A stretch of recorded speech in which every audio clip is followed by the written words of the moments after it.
Just like Y2K, the countdown ended with nothing. Trump's buildings weren't seized, he wasn't bankrupted, he actually made $4 billion today. More on that later. An appeals court said Trump doesn't have to put up $500 million cash bond. Sorry, Judge Nudi and Letitia.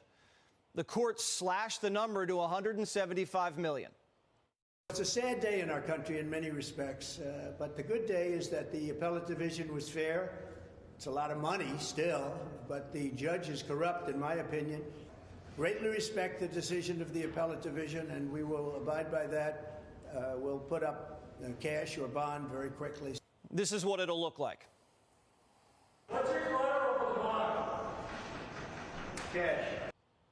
The appellate court not only cut Judge Nudi's bond demand by more than half, the 5-judge panels signaling that Trump will probably win the case easily on appeal, reversing almost the entire Judge Nudi ruling while the case plays out, allowing Trump to still run his company and apply for loans, same with Eric and Don Jr. Humiliating Trump, padlocking his properties and stealing his cash before the election, that won't happen. Today was a good day for America. You can't bankrupt a man just for beating Biden in the polls. I have a lot of cash. You know I do because you looked at my statements. But I would also like to be able to use some of my cash to get elected. They don't want me to use my cash to get elected. They don't want that. They don't want me taking cash out to use it for the campaign. Are you going to start putting money into your campaign? Yeah. You haven't done that since 2016. Well, first of all, it's none of your business, I mean, frankly. But I might do that. I have the option. Every indictment helps Trump, and every court victory helps him even more. We're witnessing a political injustice, and every day that he survives, he looks stronger. And Joe Biden looks weaker, and the system more corrupt.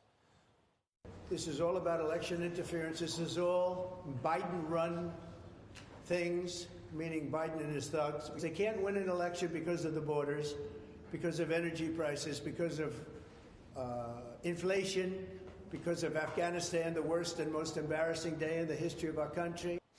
This was too much for MSNBC and CNN, who punched the censor button while he was just warming up.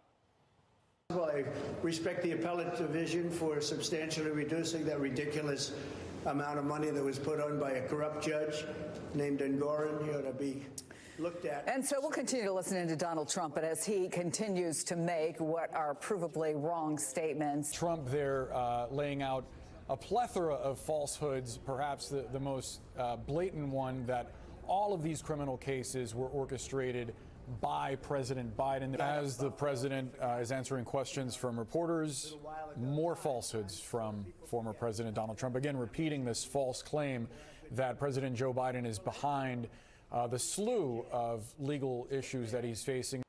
That's not false. Letitia, Fannie, Loverboy, Jack Smith's team all visited or coordinated with the White House. White House visitor logs don't lie. Convicting Trump before November is the centerpiece of the Biden re-election campaign, which is why every time cases get calendared or Trump wins on appeal, the media turns suicidal. Honestly, this is so infuriating, I don't even know what to do. I don't even know if I care what the process is. He basically fashioned himself his own private militia to try to take over the Capitol. You know, now he's getting his own private system of justice. This is an absolute travesty. It would not happen for anybody else. Anybody else, it would be like, sorry, buddy, you lost, pay up. For him, he gets his own set of rules.